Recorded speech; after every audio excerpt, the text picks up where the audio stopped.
খেলোয়াড়কে পুরস্কৃত করা হবে সেরা গোলরক্ষক এবং সেরা খেলোয়াড়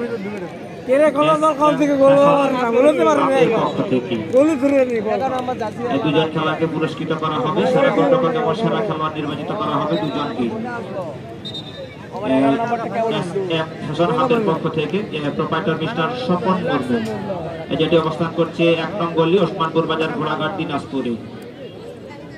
অল্প কিছুক্ষণের মধ্যে আবারও দ্বিতীয়ার্ধে খেলাটি কিন্তু শুরু হয়ে যাবে। সেই সঙ্গে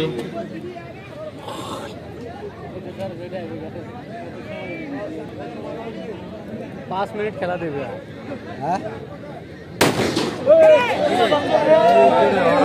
সেই সঙ্গে এই অষ্টমতম দুই দিন ব্যাপী আদিবাসী ফুটবল টুর্নামেন্ট 2025 এই 2 দিনের খেলা যে সকল ভাইয়েরা অসংখ্য পরিশ্রম করে যাচ্ছেন আমরা তাদেরকে অসংখ্য কৃতজ্ঞতা জানাচ্ছি।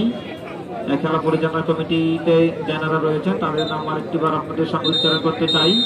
প্রদীপ সরেন সভাপতি, নয়ন হাসদা সহসভাপতি, রাফায়েল বাস্কে সম্পাদক, অনিল সরেন কেশিয়ার, উজ্জ্বল কিস্কু সভা কেশিয়ার এবং রিপন কিস্কু সার্বিক তত্ত্বাবধায়ক। সেই সদস্য